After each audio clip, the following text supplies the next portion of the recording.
आज के सेशन में हम हाई स्कूल साइंस में फर्स्ट चैप्टर से संबंधित बैलेंसिंग ऑफ इक्वेशन पर चर्चा कर लेते हैं। Fe plus H2O arrow mark Fe3O4 plus hydrogen gas मुक्त हो जाएगी। अब आप जान लीजिए, अगर कोई असंतुलित समीकरण मिलता है तो उसे कहते क्या, उसे कहते क्या? तो सरल भाषा में आप समझ लीजिए।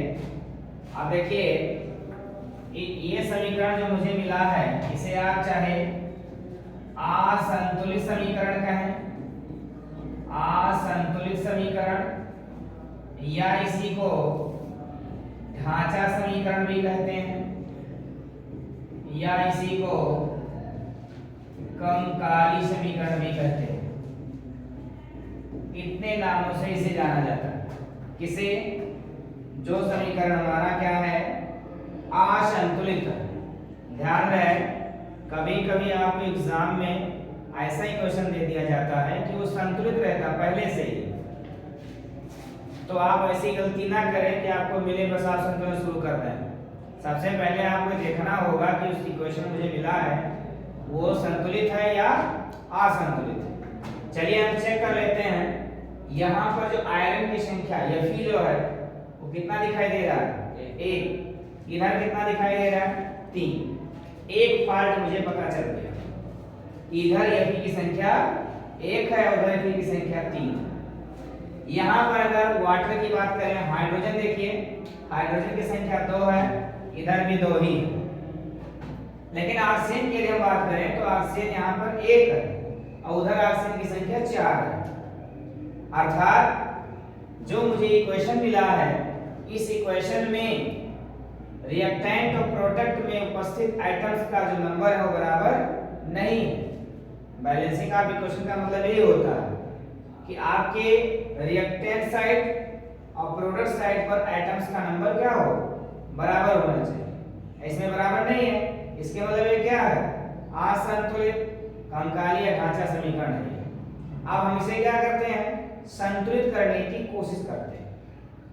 ध्यान रहे, एक स्टेप में देखिए संतुलित करने की 4 विधियां हैं। फर्स्ट है अनुमान विधि, दूसरा है अर्धक्रिया विधि, तीसरा है ऑक्सीकरण संख्या विधि और चौथा है आयन इलेक्ट्रॉन विधि। कितनी विधियां होंगी? 4। लेकिन हम इसको संतुलित कैसे करेंगे? अनुमान विधि से। कौन सी विधि से? अनुमान विधि से। चलिए, अनुमान विधि का मतलब एक एक एटम्स को हम सपोर्ट करने की कोशिश करते हैं कि किसमें कौन सी प्रॉब्लम आ रही है। जैसे देखिए, सबसे पहले हम Fe को देखते हैं। Fe का नंबर कितना है? यहाँ पर 1 है। Fe का नंबर 1 है और उधर Fe की संख्या 3 है। तो जब Fe की संख्या 3 है तो हम इसको सुधारने की कोशिश करेंगे। ध्यान रहे, गुणा आप हमेशा उस आइटम्स के आगे के पक्ष में करेंगे, ऐसा नहीं कि पीछे लिख देंगे। That's right. Fe को हम क्या करना है? 3 करना है। क्यों? क्योंकि उधर क्या है? 3 है, तो इसमें हम क्या करा देंगे? 3 से गुणा करा देंगे। चलिए, वेस्ट में Fe में हम आगे गुणा करा दिए 3 से। That's right. Fe में हम 3 से गुणा करा दिए। आगे हम किसी में कोई टचिंग नहीं करेंगे। एक स्टेप में एक आइटम को शुद्ध करना है मुझे। That's right. चलिए, बाकी सब वैसे ही नोट कर लेंगे हम। Fe3O4 plus H2। अब अभी भी ये पहले असंतुलित समीकरण था, और इसको मैं क्या किया? थोड़ा सा संतुलित किया। तो इसको बोलेंगे आंशिक संतुलित समीकरण। That's right. अब देखिए, Fe इधर 1 था, इधर 3 था। अगले स्टेप में मैंने क्या किया? Fe का संख्या बराबर कर लिया। 3 Fe इधर है और 3 Fe इधर। अब चलिए आगे देखते हैं। हाइड्रोजन सेम था, है भी अभी, लेकिन ऑक्सीजन क्या है? डिफरेंट। इधर ऑक्सीजन का संख्या 1 है, इधर ऑक्सीजन की संख्या 4। तो हम क्या करेंगे, अब की बार हमारी पारी क्या है, ऑक्सीजन को बैलेंस करने की। किसको बैलेंस करने की, ऑक्सीजन। तो इसको ऐसे उतार लेंगे 3Fe। अब मैंने क्या कहा कि गुणा आप पीछे से ना करा करके किसी भी मॉलिक्यूल में आगे से गुणा करेंगे। तो अब देखो H2O हाइड्रोजन तो सेम है, लेकिन ऑक्सीजन क्या है, डिफरेंट है दोनों पक्ष में। तो हम गुणा किधर से करेंगे, आगे से। इसमें H2O में, क्योंकि H2O में ही तो ऑक्सीजन है। तो ऑक्सीजन को बैलेंस करने के लिए ऐसा नहीं है कि हम यहाँ पर ऐसे लाएंगे, बस उधर ऑक्सीजन की संख्या 4, बस यहाँ 4 लिख देंगे। ऐसा नहीं करना मुझे। करना क्या है, हमको मल्टीप्लाई जो कराना होगा किसी भी नंबर से, वो मल्टीप्लाई क्या होगा, कंपाउंड्स में आगे से होगा।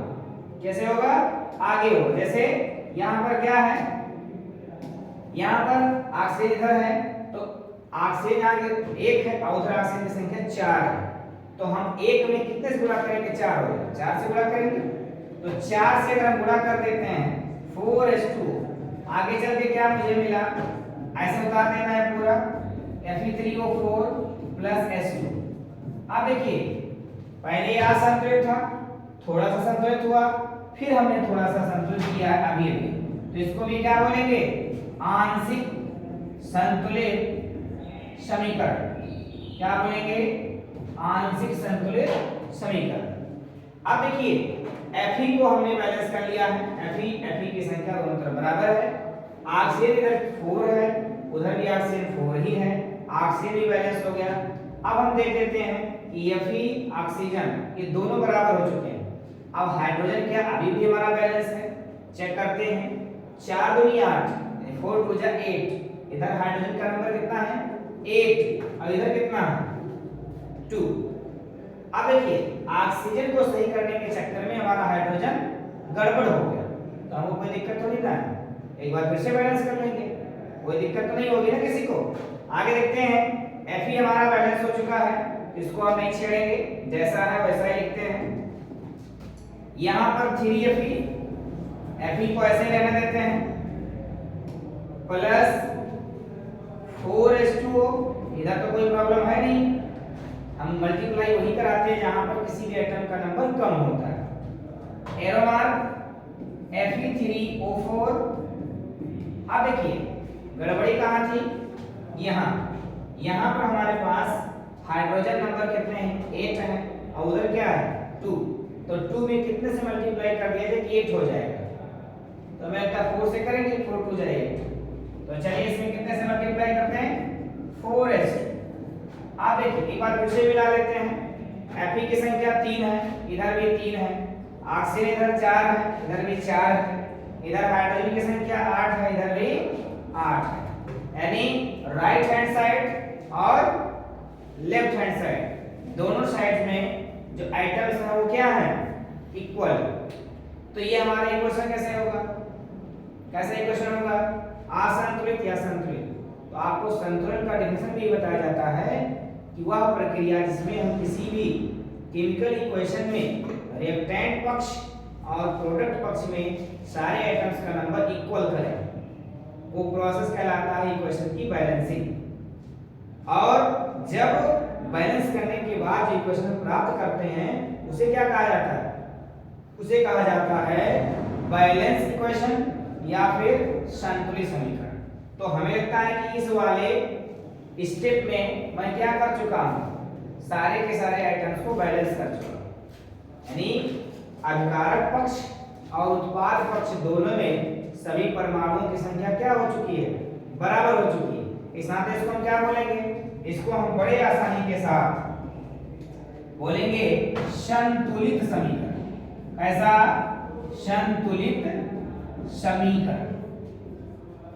कोई प्रॉब्लम किसी को, मुझे लगता है सबको समझ में आ रहा होगा। अब देखिए बोर्ड एग्जाम में कई बार बैलेंसिंग ऑफ इक्वेशन से संबंधित 1 या 2 क्वेश्चन आते हैं। तो एक इक्वेशन मैंने आपको बताया, मैं ये भी उम्मीद करता हूं कि आप इसे समझ लो। चलिए एक इक्वेशन पर और हम चर्चा कर लेते हैं। क्या करते हैं, चर्चा कर लेते हैं। एक इक्वेशन है HNO3। HNO3 plus HNO3 plus CaOH का होल ट्वाइस, CaOH का होल ट्वाइस। आगे प्रोडक्ट में CaNO3 का होल ट्वाइस, CaNO3 का होल ट्वाइस प्लस H2O। अब देखिए पहले हम चेक करते हैं, ये आपकी बोर्ड एग्जाम 2019 में आ चुका है, इसमें 2019 में आ चुका है, दैट्स राइट। चलिए हम चर्चा कर लेते हैं इस पर। हाइड्रोजन का नंबर देखिए, एक यहाँ है, दो यहाँ, तीन हाइड्रोजन इधर है, उधर कितने हैं, दो ही। NO3 का देखिए नंबर, NO3 का नंबर उधर कितना है, दो। तो इसका मतलब देखिए अगर हम कभी CCl2 लिखते हैं तो यहाँ ट्वाइस नहीं लगाते हैं, और अगर हम CaOH लिखते हैं तो यहाँ होल ट्वाइस लगाते हैं। इसकी कौन सी प्रॉब्लम है? इसकी प्रॉब्लम सिर्फ इस बात की है कि ये अकेला एटम है। क्या है? ये अकेला एटम है जो आयन कंडीशन में होकर के आपके Ca से क्रिया किया है, Ca से क्रिया किया है, जुड़ा हुआ है। और यहाँ क्या है, ऑक्सीजन और हाइड्रोजन मिल करके एक आयन बनाए हैं। क्या बनाए हैं? एक आयन बनाए हैं। तो जब किसी भी आयन में दो एटम्स होते हैं, कितने एटम्स होते हैं? दो एटम्स होते हैं, तो उसको हम क्या करते हैं, उसमें हम हमेशा से ध्यान रहे कि होल ट्वाइस का ही प्रयोग करेंगे या होल थ्राइस का ही प्रयोग करेंगे, दैट्स राइट। चलिए आगे बात करते हैं, एग्जाम्पल को सॉल्व करने की कोशिश।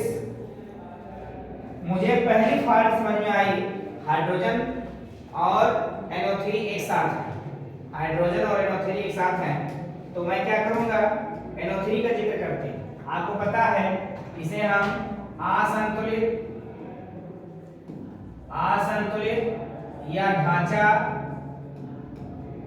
या समकाली समीकरण कहेंगे, ये मैं आपको बता चुका हूं अभी जस्ट। चलिए NO3 यहाँ कितना है, एक, इधर कितना है, दो। तो एक को दो बनाने के लिए क्या किया जाएगा, दो से मल्टीप्लाई कर देंगे, 2 × 2 हो जाएगा। तो चलिए इसमें क्या करते हैं, 2 से मल्टीप्लाई करते हैं, दैट्स राइट। अब मैंने कहा था कि एक स्टेप में केवल एक चीज को आप सही करने की कोशिश करेंगे, बाकी सब उतार दीजिए पूरा, केवल इसमें मल्टीप्लाई आपने कराया है, बाकी पूरा ऐसे ही नोट कर देंगे आप। चलिए प्लस H2, अब इसे हम क्या बोलेंगे, आंशिक, क्या बोलेंगे, आंशिक संतुलित समीकरण, दैट्स राइट। अब आगे देखते हैं, NO3 का नंबर हमने बराबर कर लिया, NO3 का नंबर हमने बराबर कर लिया, NO3 इधर भी 2 है और उधर भी 2, कैल्शियम इधर 1 है और उधर भी 1 है। ऑक्सीजन देख लेते हैं, देखिए यहाँ पर 2 OH है और यहाँ पर कितने H हैं, 2। तो 2 OH और 2 H मिलकर क्या बनाएंगे, एक OH और एक H मिलकर के क्या बनाता है, एक अणु जल का बनाता है। तो अगर 2 OH और 2 H हो जाएंगे तो कितने अणु जल के बनेंगे, कितने अणु जल के बनेंगे, 2 बनेंगे ना, एक इसका और एक इसका, 2 अणु बन रहे हैं जल के। और हमारे क्वेश्चन में लिखा कितना, हमारे क्वेश्चन में लिखा है एक ही, तो मुझे फाल्ट पता चल गया ना, मुझे फाल्ट पता चल गया कि यहाँ पर OH का होल ट्वाइस, 2 OH है और यहाँ पर 2 H है, दोनों OH और दोनों H मिलकर के 2 पानी बनाना चाहिए, और यहाँ बना कितने रहे हैं, यहाँ पर एक ही लिखा हुआ, एक फाल्ट मुझे पता चल रहा है। तो चलिए उसको भी सही करने की कोशिश करते हैं। 2 हमको सही कहाँ करना है, सही यहाँ करना है, तो बाकी सबको ऐसे ही हम नोट कर लेंगे, ना कि उसमें कोई बदलाव करेंगे। 2HNO3 प्लस CaOH का whole twice, arrow mark, CaNO3 का होल ट्वाइस। अब देखिए यहाँ पर वाटर 1 है, इसको मुझे क्या करना है, 2, तो 1 में 2 से गुणा कर देंगे, क्या हो जाएगा, 2H2O। अब एक बार चेक करते हैं, क्या करते हैं, चेक करते हैं। हाइड्रोजन देखिए 2 और 2 यहाँ पर 4 हाइड्रोजन है। यहाँ देखिए 2 दूनी 4 हाइड्रोजन। ऑक्सीजन देखिए 3 दूनी 6 ऑक्सीजन और 2 यहाँ 6 2 8 ऑक्सीजन। यहाँ पर देखिए 3 दूनी 6 और 2 8 ऑक्सीजन। आगे देखते हैं, यहाँ पर कैल्शियम की संख्या 1 है, उधर भी कैल्शियम संख्या 1 ही है। नाइट्रोजन देख लीजिए, यहाँ नाइट्रोजन की संख्या 2 है, इधर भी नाइट्रोजन की संख्या 2 है। यानी टोटल आइटम्स हमारे क्या हो चुके हैं, बैलेंस हो चुके हैं। तो बैलेंस हो चुके के कारण इनको मैं क्या बोलूंगा, इनको मैं बोलूंगा संतुलित। क्या बोलेंगे, संतुलित समीकरण, या इसी को कभी कभी बहुत बेस्ट ढंग से प्रदर्शित करने के लिए कहेंगे पूर्ण संतुलित समीकरण। क्या बोलेंगे, पूर्ण संतुलित समीकरण। That's right. अब मैं उम्मीद करता हूं कि हमने 2 एग्जांपल पर चर्चा कर लिया। कितने एग्जांपल पर, 2 एग्जांपल पर। अब मैं आपको भी थोड़ी समस्या देना चाहूंगा, 1-2 एग्जांपल मैं देता हूं जिस पर आप ट्राई करें। अगर सॉल्व हो जाता है तो इक्वेशन आपका, और यदि सॉल्व नहीं होता है तो इक्वेशन मेरा। NaOH plus H2SO4, NaOH plus H2SO4, next बनेगा Na2SO4, Na2SO4 प्लस H2O। या चलिए, ये आपका कैसा समीकरण है, असंतुलित समीकरण। असंतुलित समीकरण या कंकाली समीकरण या ढांचा समीकरण। एक एग्जांपल और देखते हैं, BaCl2 plus H2SO4 arrow mark BaSO4 plus HCl। ये भी आपका असंतुलित समीकरण। कौन समीकरण है, असंतुलित समीकरण।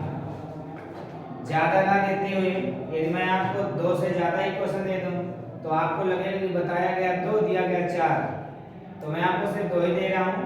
दोनों के लिए आप ट्राई करिए, और ट्राई करने के बाद यदि इक्वेशन बैलेंस हो जाता है तो आपका, नहीं बैलेंस होता तो मेरा।